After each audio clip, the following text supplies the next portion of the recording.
Bonjour Manon. Bonjour, Tu vas bien? Je vais bien et toi? Bon, alors dis-nous un peu, donc tu t'appelles comment? Donc je m'appelle Manon Salah, Oui. je viens de Fontainebleau Oui, et je suis artiste à Lyon depuis maintenant je suis à Lyon depuis 6 ans. oui, Donc je suis arrivée ici pour mes études oui. et j'y suis restée parce que c'est une ville que je trouve tout à fait inspirante. Et tu viens de Fontainebleau directement, t'es pas passé par d'autres villes? Si, j'ai fait 1 an à Paris en études à Olivier de Serres, qui est une école publique. Olivier Serres? Oui. D'accord. Une école de design et d'art appliqué aussi à Paris. Ouais. J'ai fait une mise à niveau en art appliqué et après je suis venue à Lyon à la Martinière d'Hydro en études. D'accord. Et T'as fait des études de quoi exactement? j'ai fait 2 ans de BTS en graphisme média numérique. Graphisme numérique. Ouais. D'accord. Et ensuite j'ai fait un master en design global. Donc l'idée c'était plus de développer la porosité entre différents domaines, donc aussi de discuter avec des gens qui font du design de produits ou d'architecture, et en fait de pouvoir être capable de mener des projets à plus grande échelle, tu vois, et de faire des passerelles entre les milieux et être directrice artistique par la suite de ce master-là. Tu veux dire que ton objectif c'était d'être directeur artistique d'une structure ou? Mon objectif c'était d'apprendre le plus de compétences possible en fait. D'accord. C'est-à-dire que moi j'ai fait 2 ans de graphisme, ça m'a beaucoup plu parce que je viens du milieu de l'illustration, je dessine depuis toute petite et on m'a toujours dit que mon métier c'est de dessiner parce que oh là là t'es vraiment doué et tout. Donc t'as pas hésité avec une carrière technique ou de recherche ou d'ingénieur ou je sais pas? Non, peut-être plus maintenant où je me suis dit oh peut-être que j'aurais dû garder ça pour autre chose parce que c'est un peu compliqué de vivre en tant qu'artiste. D'accord, donc tu t'es lancé mais tout non, de je me suite. suis dit je vais me lancer. Et en fait le truc c'est que à partir du fait d'être artiste, enfin justement je suis quand même quelqu'un d'un peu pragmatique et je me suis dit bon être artiste ça semble quand même très très flou. Alors que faire de l'illustration de commande ou de l'animation, du cinéma d'animation par exemple, ou faire du graphisme, bah en fait c'est des moyens concrets d'utiliser le dessin dans des métiers, tu vois. D'accord. Donc en fait ça me semblait plus simple et aussi plus sécurisant, comme beaucoup de gens qui font du graphisme, je pense, de se dire en fait mes dessins, j'ai pas envie juste de les faire pour moi, j'ai envie de les mettre au service de projets, j'ai envie de les utiliser pour aider d'autres gens à communiquer, à faire justement des affiches, des pochettes d'albums, des choses dans lesquelles mon dessin viendrait donner une identité à des choses en fait. Ce qui t'intéresse, c'est de travailler avec des directeurs et des directrices de communication dans des sociétés, des entreprises, par exemple, non? Oui, après honnêtement ce qui m'intéresse le plus, c'est plutôt de moi faire la direction de communication et de travailler avec des porteurs de projets. Tu vois. Oui, mais tu te vois plutôt indépendante?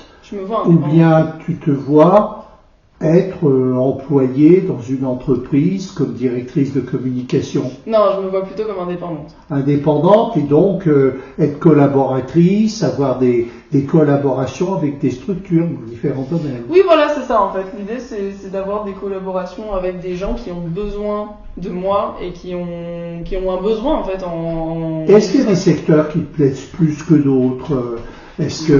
Quels sont les secteurs de l'activité humaine, si je peux dire, qui t'intéressent le plus? Bah honnêtement la culture en général. Oui, tu vois, mais dans la culture, plutôt l'écologie, plutôt la nature, plutôt la science, plutôt... j'allais dire vraiment plutôt l'art, enfin plutôt, tu vois justement, plutôt Tu parles au niveau de mes inspirations ou au niveau des gens avec qui j'aimerais travailler? Des gens avec qui tu souhaiterais travailler. On va y venir à l'inspiration. Ok. Moi, les gens avec qui j'aimerais travailler, c'est plutôt des gens qui sont eux aussi dans la culture, parce que je trouve que mon style de dessin est quand même a une personnalité assez forte et assez onirique. Et en fait, l'onirisme dans le milieu entrepreneurial, ça match pas trop. Ça, en général, au contraire, ça fait peur aux gens qui sont dans un milieu qui est dit corporate, tu vois. Ah, d'accord, mais ça peut être, on peut dire, des entreprises dans le domaine de l'art, quoi. Ça peut être. Voilà, moi, tu vois que les gens avec qui je travaille et avec qui ça me fait plus plaisir de travailler, avec qui ça match le plus, c'est plutôt justement les musiciens qui vont venir vers moi pour une pochette d'album, pour créer un visuel pour leur groupe. Ou pour créer un clip, des illustrations pour un clip qui serait destiné aux réseaux sociaux. Je comprends. Ou alors justement pour des spectacles qui veulent une affiche. Oui, théâtre par exemple, ou théâtre, des chants, d'accord. J'ai fait des identités pour des festivals aussi, des festivals de musique ou de festivals culturels, où là en fait justement l'illustration va pouvoir beaucoup plus s'exprimer parce que le sujet même est un sujet un peu libre et artistique, donc en général les commanditaires sont plus ouverts à ce que moi en tant qu'artiste je m'exprime, tu vois, je fasse quelque chose qui me ressemble, donc c'est des milieux qui je trouve sont plus intéressants avec lesquels travailler. D'accord. Bon, bah écoute, on va parler un peu maintenant de ton art et de tes sources d'inspiration. Allez. Alors, dis-nous exactement déjà quelles sont les différentes formes de ton art. Donc on voit derrière toi, qu'est-ce que c'est qu'on voit derrière toi là? Alors en fait, ce qu'on voit derrière moi, ça c'est la dernière série d'illustrations que j'ai réalisée cette année. J'étais en résidence artistique dans un lieu qui s'appelle Gamu. Qui est Gamu? Oui, Gamut. Oui. Gamut. Oui. C'est une association qui occupe le bastion de Saint-Just. D'accord. Sur Lyon. Sur Lyon. Oui, sur Lyon. D'accord. Sur Lyon, c'est à Saint-Just, c'est un vieux bâtiment qui est près du jardin des Curiosités et qui est abandonné en fait. Oui. Et qui a été mis à disposition de l'association Gamut pour faire des lieux à disposition des artistes, donc il y a un peu de tout. Et moi j'ai fait une résidence là-bas et de cette résidence est sortie une exposition. Donc voilà les principaux visuels. Cette exposition, elle s'appelle Petit monde inoccupé. Tu l'as fait quand cette exposition? Je l'ai fait en septembre. Septembre donc 2023. Septembre 2023. D'accord. Tout à fait. Et en fait justement au début c'était un peu flou ce que je faisais pendant cette résidence et au final je pense que le lieu m'a beaucoup inspiré aussi, le fait que ce soit dans un lieu qui soit un peu abandonné mais en plein cœur de la ville, donc ça avait ce recul de petits coins un peu idyllique, tu vois, à un endroit d'où on a vu surtout Lyon. Donc c'est sur une colline en fait, et on voit vraiment tout Lyon, mais il n'y a personne parce que c'est un endroit où justement le public n'y a pas accès. Les lieux déserts t'intéressent? Voilà, et les lieux déserts m'intéressent beaucoup. Ouais. Et cette exposition, bon après elle est arrivée aussi à un moment de ma vie où j'avais pas mal de questionnements, donc ça me faisait du bien aussi d'être dans cette solitude. Et en même temps je la subissais aussi un peu, et en fait toute cette exposition est née de cette contradiction entre l'envie d'être seul, l'envie de prendre du recul, de prendre des vacances de la ville, de tout ce bruit, de tout ce monde. Donc, tu aimes te retirer, être seul avec toi? J'aime bien, j'en ai besoin.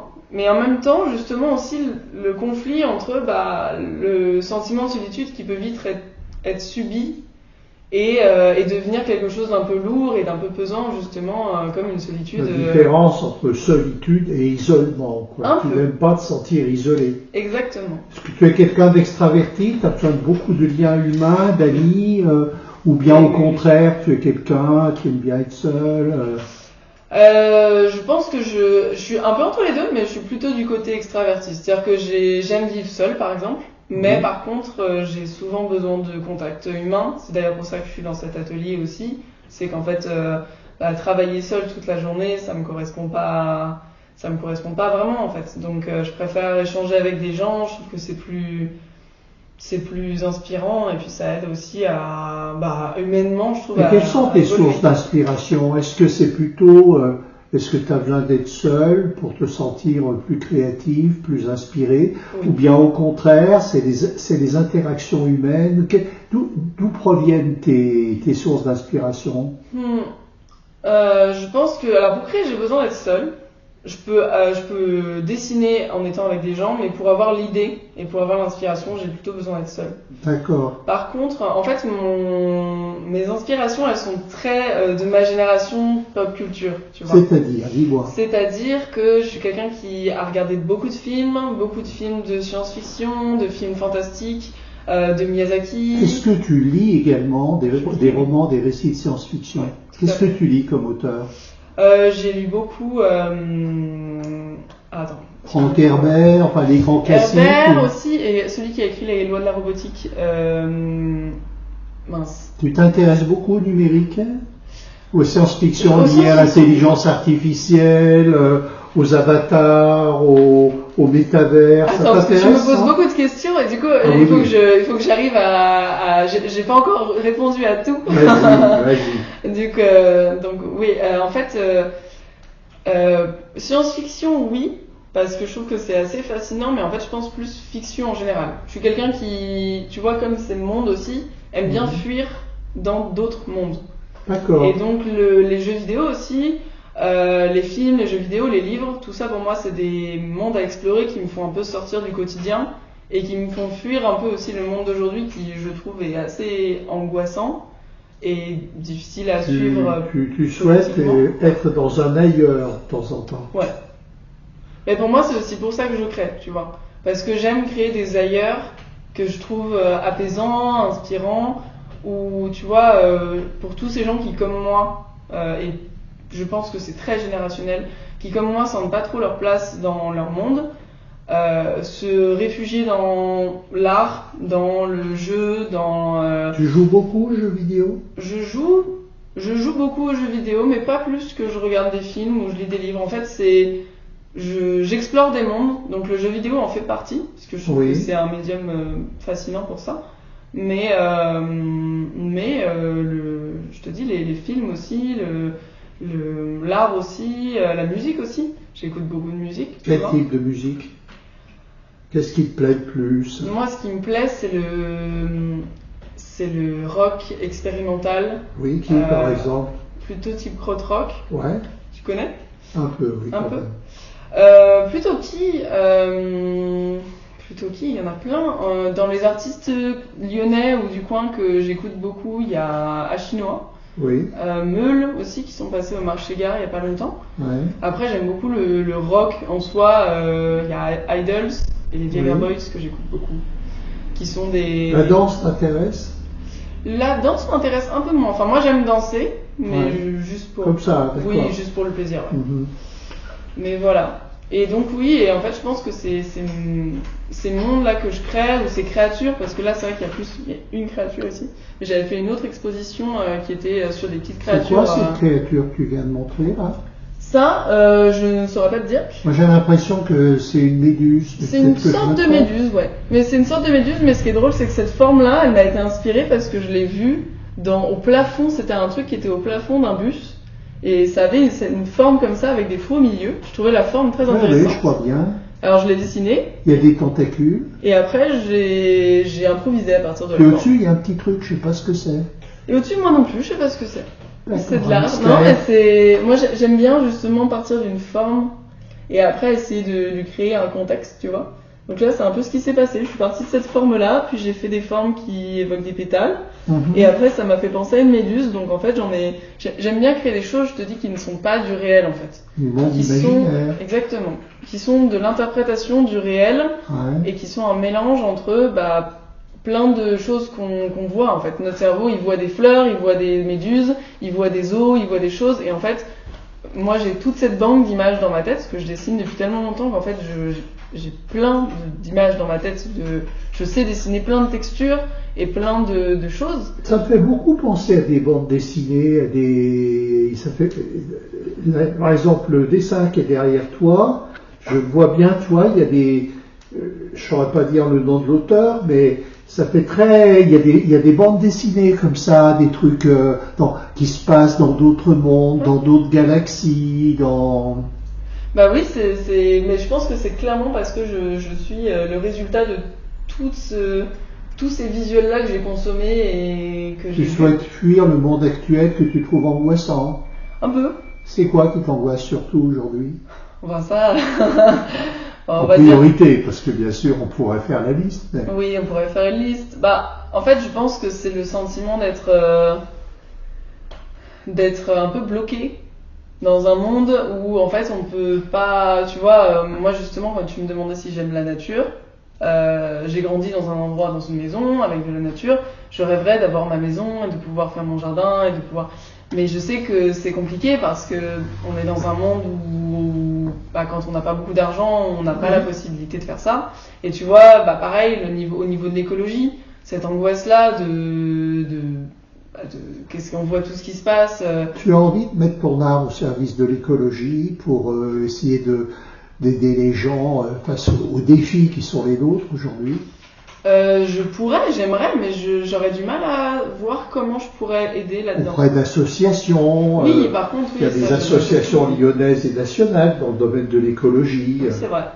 C'est vrai que j'y avais pas forcément réfléchi comme ça, Côté mais... de chez moi, tu as Anciela, par exemple, qu'on a peut-être entendu parler. Il y a des gens qui militent et qui communiquent parce que tout le monde s'aperçoit bien que l'écologie, c'est l'affaire de tout le monde, qu'on peut s'en tirer que si vraiment on réussit à contaminer le monde vis-à-vis de ça. Et l'art, tes dessins, c'est fabuleux. Pour ça, la joie derrière, il y a un sapin, par exemple, au-dessus de toi, là.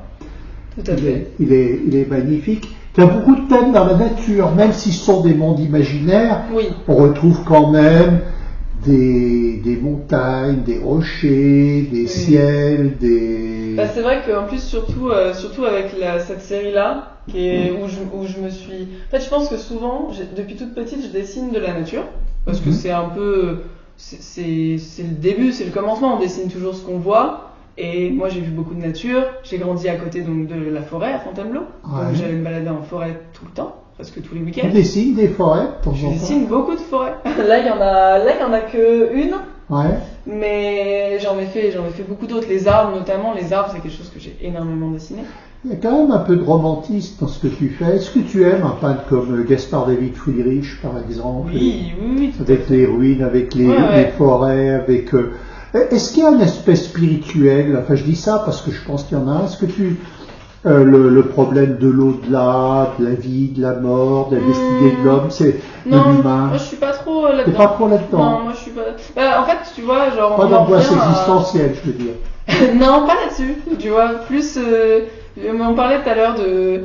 Le fait d'avoir aussi cette double casquette de je suis artiste, mais en même temps j'ai fait des études aussi scientifiques, je suis quand même quelqu'un tu vois, d'assez cartésienne, et du coup je crois pas, j'ai pas trop de superstitions ou de ce que les gens appellent des croyances. Ah oui. Tu vois, non, c'est pas trop. C'est pas trop ton truc. Moi je juge pas, mais c'est vrai que c'est pas quelque chose qui, moi, au contraire, moi je suis assez ancrée dans ce réel-là, et plus dans l'imaginaire, quoi, dans ce truc de se dire, en fait, pour moi c'est souvent, les gens, ce qui me marque, c'est que les gens ont du mal à comprendre ce que je fais. En tout cas, les gens qui sont un peu plus âgés que moi. Parce que je me rends compte que c'est quelque chose aussi dans lequel ils ont moins grandi, déjà. Parce que nous, donc justement, on est quand même une génération télé, internet, donc on a grandi avec toutes ces choses, avec les jeux vidéo, avec les films comme Star Wars, tu vois, où on avait des mondes différents, des créatures étranges, enfin, tu vois. Et souvent, les gens ont du mal à se projeter là-dedans parce qu'ils se disent, mais ça m'arrive, justement, toi là tu m'as demandé si c'était une méduse, et ça m'arrive des fois de dessiner des choses ou des insectes, et les gens me disent, mais c'est quoi au final? C'est une coccinelle? Ben non, c'est pas une coccinelle, c'est un insecte imaginaire. Il y a quelque chose qui m'interpelle très fort dans ce que tu dis, alors moi je suis beaucoup plus âgé que toi, bien sûr, mais tu dis que tu t'intéresses pas trop à l'au-delà, on va dire, mais en même temps tu t'intéresses à un ailleurs. C'est-à-dire que tu viens de me dire plus que tu aimes fuir, de créer des mondes imaginaires. Donc c'est des ailleurs finalement. Oui, c'est des ailleurs, mais pour moi c'est pas l'ailleurs de l'au-delà, c'est plus l'ailleurs de mondes parallèles en fait. C'est plus l'ailleurs qui se passe dans notre tête, et l'idée de se dire... C'est onirique, c'est idyllique, et c'est un peu... En fait, c'est l'idée de Pour moi, je crois pas en ces mondes, tu vois. Et par contre, je crois qu'en les regardant, on peut trouver de la beauté et de la poésie. Est-ce que tu rêves souvent? Est-ce que tes rêves sont projetés dans tes créations? Oui, je pense. Après, je rêve très visuellement. C'est-à-dire que mes rêves sont, tu vois, par exemple, la dernière fois, je me suis réveillée et j'ai rêvé d'une maison. J'ai rêvé que je déménageais dans une maison, et cette maison, je la vois je la vois encore là. Elle était vraiment très belle et je voyais, tu vois, elle avait un ciel un toit entièrement en verre, recouvert de végétation. Oui. Et quand je me suis réveillée, je l'ai dessiné directement en me disant, waouh, c'est une super idée comme visuel. Et je pense qu'en fait, justement, toutes ces choses que tu vois, que je vois dans ma journée, dans mon imaginaire, dans mes BD que je lis, etc., vont s'accumuler, créer des idées en moi, et souvent je les rêve comme je les dessine un peu. Ça t'arrive souvent, après une nuit, après un rêve, de dire « Pof, j'ai envie de dessiner, j'ai envie de... » Un peu, mais je pense que c'est pas ce qui me... Vu que c'est aussi mon travail, tu vois, il y a quelque chose de... je me lève et je dessine si j'ai envie de dessiner, tu vois. J'ai pas forcément de contraintes, donc en fait, j'ai très envie de créer. J'ai une envie de création qui est assez forte. Et ton envie de créer, est-ce que c'est souvent de l'émotionnel, que tu as envie de projeter un peu une forme de catharsis est-ce que tu as envie de... Parfois, tu vois quelque chose de fort et tu exprimes, non?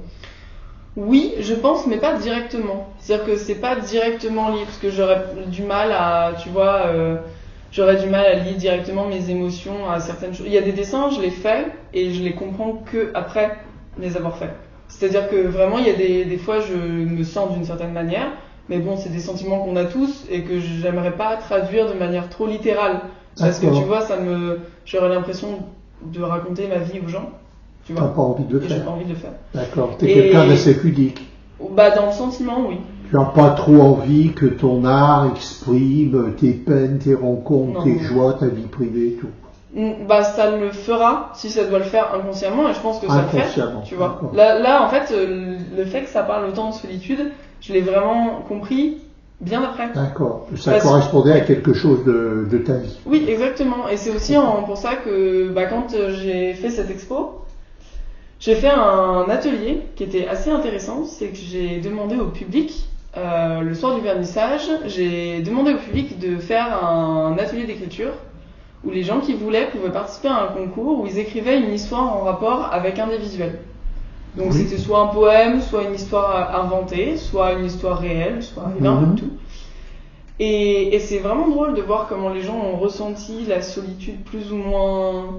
Les gens ont ressenti vraiment soit ces paysages comme un échappatoire, comme une manière de partir, de s'évader. Il y en a d'autres qui l'ont ressenti comme quelque chose de pesant et justement de triste, tu vois, qu'il y ait personne. Il y a des gens qui m'ont écrit sur pourquoi ce transat était vide, tu vois, pourquoi il y avait un livre, est-ce que les gens l'ont abandonné il y a 5 minutes, est-ce que les gens l'ont abandonné il y a 10 ans, tu vois. Tout ce rapport-là, et j'aime bien l'idée de susciter chez les gens aussi ces questions, tu vois, de les faire se projeter dans une histoire et de se dire, moi j'écris des petits, je suis fascinée par les histoires, donc je dessine des petits morceaux d'histoire, tu vois. Et quel genre d'histoire t'intéresse? Des contes Plutôt des contes, oui. Je pense que j'ai été baignée par les Andersen, Grimm, les grands auteurs. Oui, il y a ça, il y a beaucoup ça, mais aussi des contes un peu plus... Des contes un peu moins connus, un peu plus actuels, tu vois. Des contes nordiques, des contes aussi, oui, comme les Miyazaki, tu vois. Oui. Des contes de Miyazaki, des films de Tim Burton, des choses comme ça qui sont au final très... qui restent des histoires en fait, des histoires fantastiques. Tu vois Edouard aux mains d'argent, c'est une histoire complètement... c'est complètement fou, quoi. On postule qu'il y a un personnage qui se réveille avec des ciseaux à la place des mains et qu'il a été créé par un mec dans une tour, un peu comme Frankenstein, tu vois. Et je pense que c'est de ces contes connus comme ceux de justement la petite sirène, Frankenstein, enfin tu vois, toutes ces histoires-là découlent plein d'autres histoires qu'on a inspirées de ce truc-là, de la création d'une sorte de monstre ou de personnes, tu vois, genre de personnages qui vivraient sous l'eau, perdus dans des cités comme l'Atlantide. Tu aimerais bien pas travailler avec des écrivains qui écrivent des histoires, si, j'aimerais beaucoup. Des trucs imaginaires, c'est important parce qu'effectivement, il y a beaucoup d'écrivains aujourd'hui qui s'intéressent à décrire des mondes imaginaires, des histoires, et ton art collerait tout à fait, et ce que tu dis. Oui. Si tu veux, on peut peut-être parler un peu de tes projets, justement. Oui. tu nous as parlé un peu de ce que tu faisais. Comment tu vois les choses, comment tu vois un peu ton avenir par rapport à tes collaborations? Tu voudrais collaborer avec quel genre de personnes? Des écrivains, des poètes, des... Plein de gens. En fait, moi, ce que j'aime dans mon travail, c'est le fait de pouvoir... dans l'indépendance, en tout cas, il y a beaucoup de choses qui sont très difficiles. T'as envie d'être indépendante, d'avoir ta structure. C'est difficile à gérer, parce que j'aime bien aussi, tu vois, j'aimerais bien aussi avoir quelque chose de plus stable, par exemple, tu vois, avoir ce rythme stable, avoir du travail, avoir un salaire qui tombe tous les mois, comme bien tout le monde. sûr. Mais en fait... avoir des clients réguliers, quoi, des collaborations régulières. Oui, ça c'est nécessaire. Mais c'est vrai que ce qui m'intéresse, tu vois, c'est la possibilité de collaborer avec tous ces gens, parce que des écrivains, oui, j'aimerais beaucoup travailler dans l'édition, faire des couvertures de livres ou de la BD, mais la BD c'est encore différent parce que souvent c'est un projet plus artistique, c'est-à-dire que c'est vraiment moi qui devrais écrire une BD, soit collaborer avec un écrivain qui a déjà tout un scénario, ça me plairait beaucoup, soit c'est vrai que souvent les gens qui font de la BD sont plutôt des gens qui se lancent eux-mêmes dans de la BD, puis demandent à un éditeur de publier leurs travaux. Et moi, c'est vrai que justement, j'aime bien la commande en fait. J'aime bien l'idée d'avoir quelqu'un dans le besoin d'une illustration qui me donne un thème et on travaille ensemble. C'est ce que je trouve le plus intéressant. Et donc, tu vois, comme quand je parlais tout à l'heure de musiciens, ça m'arrivait donc de travailler avec des musiciens et avoir quelqu'un qui vient me parler de son art, qui me dit, bah en fait, moi, ça c'est ma musique. Mon projet musical, c'est ça. J'écris justement, je vais faire de la musique dans ce style pour évoquer ça, mon parcours c'est ça, et en fait j'aimerais transmettre à travers ma musique un message sur, j'en sais rien, sur la jeunesse, sur le travail, sur le rapport au corps, sur plein de choses, et j'adore le fait de discuter avec ces gens, de me nourrir de leurs projets, de comprendre ce qu'ils ressentent et d'essayer de le transcrire avec mes images, tu vois. Ça, je trouve ça vraiment... Moi, je te verrais bien dessiner pour des décors de théâtre, décors d'opéra. Tu vois ce que je veux dire, des histoires fantastiques, du théâtre contemporain ou bien de l'opéra contemporain, de l'imaginaire, quoi. En fait.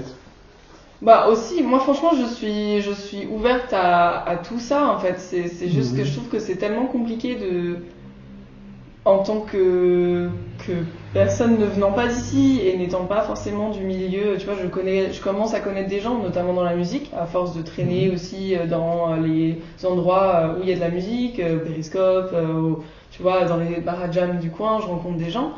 Mais c'est vrai que j'ai l'impression que c'est aussi, on est à Lyon, il y a beaucoup d'artistes, et aussi trouver justement les bonnes personnes qui aiment mon travail et qui auraient besoin de moi, c'est pas forcément évident encore.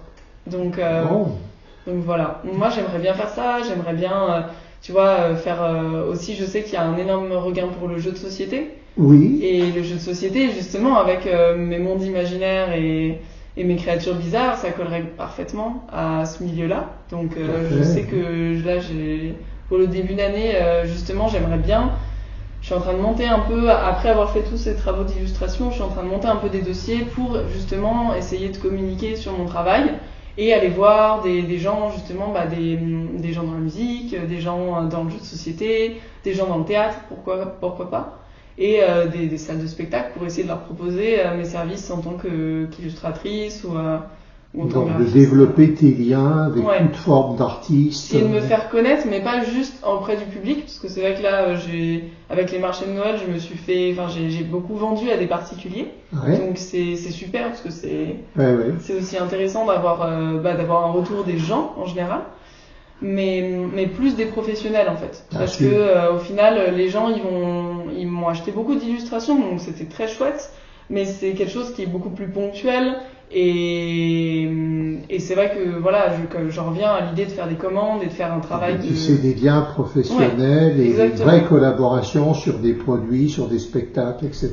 Oui, et puis aussi des choses plus durables en se disant si je travaille avec une compagnie de théâtre, je vais travailler avec eux pour toute l'année ou les 2 ans, 3 ans à venir sur leur spectacle, et à chaque fois qu'ils auront une date, c'est moi qui ferai leurs affiches, tu vois, enfin ce genre de choses. Donc c'est un peu C'est un peu ça que je cherche. Bon, tu veux rajouter quelque chose? Et puis sinon, on pourra arrêter l'interview, ça va? Ça va bien. Si quand même un point, si on veut regarder ton art. Ah oui. Alors au niveau vrai, du web, alors, dis-nous. J'en ai même pas parlé, mais... Est-ce que tu as un site internet? J'ai un site internet, et donc mon nom c'est Manon Salah, mais mon nom d'artiste... Salah, S-A... L-A-H. L-A-H, hein, mais mon nom d'artiste, parce que vous me trouverez plus sur mon d'artiste, c'est La Patate Bleue. Oui. Et donc La Patate Bleue, alors je pourrais l'expliquer aussi, parce que beaucoup de questions là-dessus. Mais donc la Patate Bleue, c'est le nom de mon site internet aussi. Oui. Donc vous pouvez trouver tout mon travail sur lapatatebleu.fr Oui. ou sur mon Instagram, donc La Patate Bleue aussi, Oui. et mon Facebook du même nom. D'accord, Voilà. donc Facebook, Instagram, tu as ton site La Patate Bleue. Ouais. Sur lequel il y a tout mon graphisme et aussi mes œuvres disponibles. Et bien sûr, si on souhaite te contacter, on te contacte par les messageries ad hoc, Facebook ou d'Instagram. Voilà. C'est ça, sur mon site il y a mon numéro et il y a mon mail, donc il y a moyen de me contacter facilement. Bon, et ben écoute Manon, il ne reste plus qu'à te remercier. Et merci beaucoup. Puis bonne chance et à bientôt.